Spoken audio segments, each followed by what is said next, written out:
Bonjour à tous, ici El Garni Mehdi et vous écoutez un nouvel épisode de Project Mode. Bienvenue dans le podcast des passionnés de management de projet. Aujourd'hui, on va parler de comment gérer le périmètre de votre PFE. Ce podcast est rendu possible grâce à Oliris, une entreprise spécialisée dans les formations et le conseil au management de projets et risques industriels. Pour visiter son site web, allez sur oliris.net. Dans les derniers épisodes, on a vu comment gérer les parties prenantes de votre PFE et comment communiquer avec elles. Dans celui-là, on va entrer dans le vif du management des projets avec la gestion du périmètre de votre PFE. Commençons d'abord par la définition du périmètre, qui n'est autre que les limites du travail qui doit être réalisé pour livrer un produit, un service ou un résultat possédant les caractéristiques et les fonctions spécifiées.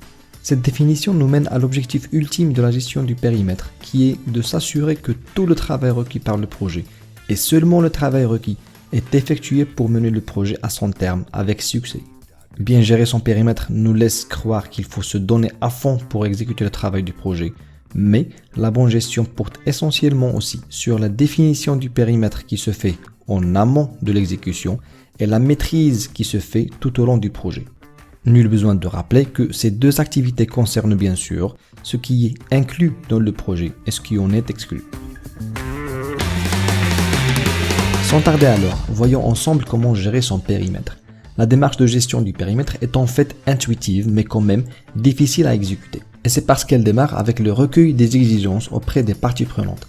Donc, une fois vous intégrez l'organisation où vous passez votre PFE, vous devrez comprendre ce qu'on attend de vous de livrer dans votre stage, ce que votre encadrant, le directeur de votre service, les autres services, votre encadrant académique et toute autre partie prenante attendent de vous comme livrable.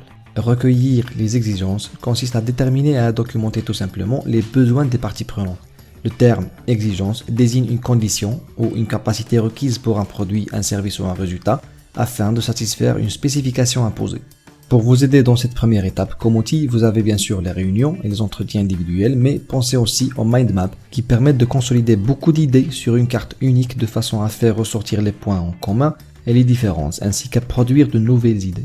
Mais n'oubliez pas que certes vous avez des exigences à satisfaire, mais ces dernières, avant d'être incorporées à votre périmètre, doivent être claires et traçables pour justifier leur bien fondé, mesurables et testables pour pouvoir mesurer votre avancement, complète et cohérente pour avoir une réelle valeur ajoutée et enfin acceptée par les parties prenantes clés pour justifier l'effort investi.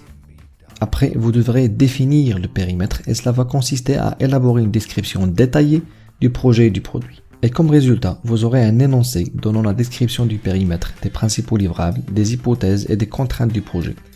Il peut contenir aussi des exclusions explicites qui aident à gérer les attentes des parties prenantes. Maintenant que vous avez une idée claire et exhaustive sur votre sujet, créez l'organigramme des travaux du projet, ce qu'on appelle le WBS, le Work Breakdown Structure. Et cela consiste à subdiviser les livrables et le travail du projet en composants plus petits et plus faciles à maîtriser. L'intérêt principal de cela est que votre WBS fournit un cadre de ce qui doit être livré. Le travail prévu se trouve au niveau le plus bas des composants de WBS. Au premier niveau, vous aurez le titre par exemple. Au deuxième, les grandes parties de votre projet, disons A, B et C.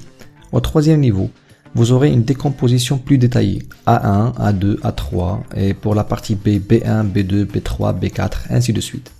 Vous pouvez alors aller encore plus loin jusqu'à avoir un niveau de détail que vous et votre encadrant jugez adéquat pour la gestion de votre PFE. Je vous conseille tout de même de ne pas aller trop loin en détail jusqu'aux tâches quotidiennes, mais quand même ne restez pas trop vague car vous risquez de ne pas pouvoir mesurer si votre projet avance ou pas.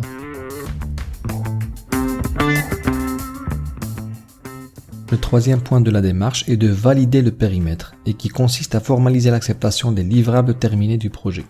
Soyez de vrais professionnels et demandez à vos encadrants de vous confirmer la validation des livrables.